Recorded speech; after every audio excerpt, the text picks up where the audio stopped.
At the beginning of this year, we lost an African-American pioneer in the world of business. Michigan entrepreneur John W. Barfield passed away at the age of 90. He founded one of the country's largest black-owned businesses. The Barfield Group is a global supplier of workforce management and staffing solutions. I sat down with him in 2015 to talk about his amazing rags to riches story. Here's a portion of that interview.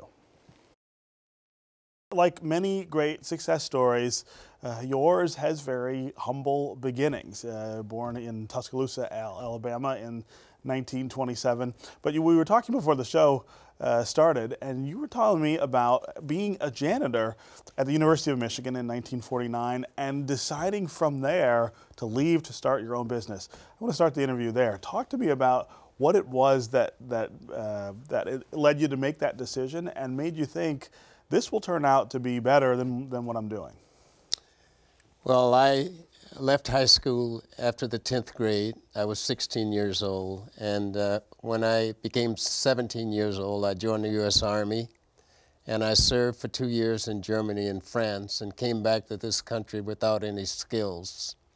So I applied for a job at the University of Michigan as a wall washer, and at the end of the wall washing period, I was one of the people there that was offered a job as a custodian, and I worked from 1949 to 1954 as a janitor in the chemistry building.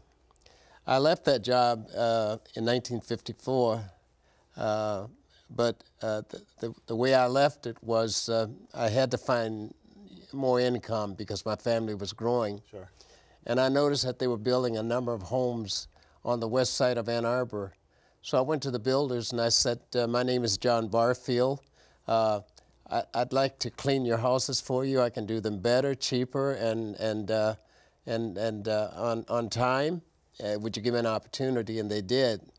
And I made an amazing discovery. That discovery was that I could clean 2 small homes in a day, and I was paid $35 for each. So I was able to make as much in one day working for myself as I could in a whole week working for the university. Working for the university, right? So that's when I decided to leave the university and to become an entrepreneur. Yeah, but this is also a time when African Americans weren't assumed to be able to manage companies, to build companies. Tell me about some of the resistance that you encountered early on and sort of how you navigated around it. Well, you're true. It was a time when African American women were thought not to be able to handle complex, profitable, large opportunities. Yeah. And it took a while before people gave me an opportunity. But I stayed with the university, and then when I left in 1954, I wrote a book called The Barfield Method of Building Maintenance, and I started cleaning commercial and industrial buildings. And 13 years after I left the University of Michigan, I was met by a number of large corporations. There were Consolidated Foods, Mackey Corporation, the Senators Corporation, International Telephone, all wanting to buy my business. So I sold the business in 1969 to IT&T for one of the largest multiples that they'd ever paid at that time for a contract cleaning service. And how do you get from there to the Barfield Group, well, the Barfield Group, I should say? In 1975, I got a call from the General Motors Corporation asking me would I be interested in coming out. They had a proposal for me. So I went out to the hydromatic plant there, and they said, would you help us find minorities and women that we could buy goods and services from? That was right after the boycott. Yeah. And I think our leaders went to the large corporations that we buy your goods and services, but you don't give us time. You don't give us any options. Sure. Unless you change that, we're going to boycott. And that's what started this minority business development program. So after a year of looking, we found only one African American, and his business was selling corrugated boxes back to the corporations. And that's when they said, John, we have a proposal for you.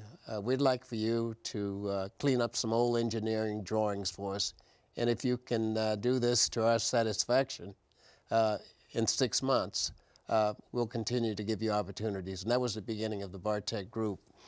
We started that company with 6 students from Washtenaw Community College. In a day, that company has grown to over 3,000 employees. Wow, wow. So, I mean, as I said in the open, I mean, you can't talk about business or black business in Detroit without talking about you and the things that you have done. It's been a long time for you, though. I mean, that you've been at this, and you've seen a lot of change over that time in the city, in business. What do you see today as the things that are either opportunities for African Americans who want to start their own businesses, or things that are still obstacles?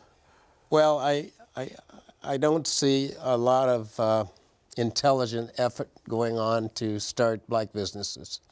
Interestingly enough, I was asked by the Detroit public school system to come up with an idea of how we could create more black businesses, particularly with the students attending high schools.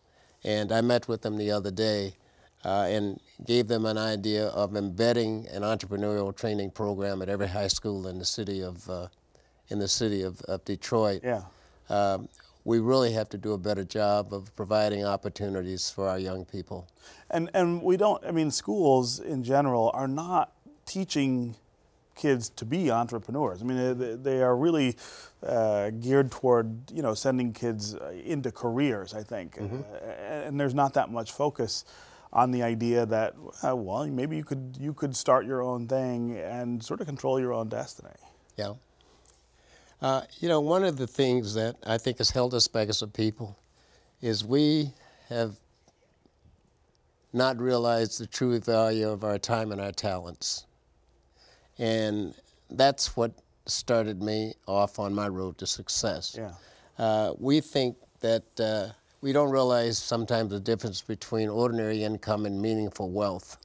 What we have to begin to teach our people is that it's not about ordinary income. The whole purpose of working is to create wealth. For yourself. Yeah, for yourself. And your family. And, right. and until we learn to do that, we will not have the success we're looking for. And what are some of the things that you have to think of when you're doing that? I mean, what are the practical things that you need to teach kids when they're teenagers or in high school that lead them to thinking that way? Well, let me give you an example. I worked for the university for 6 years. And at the end of the 6th year, I was making $70 a week. Then I started my own business, and then I left the university. But if I'd worked for the University of Michigan for 14 more years, it would have been a total of 20 years. And if I had gotten a 5% increase for each one of those 14 years, at the end of a 20-year career, I would have been making $8,000 a year, right, which would not have been enough to provide the education for my children. So I would have been trapped.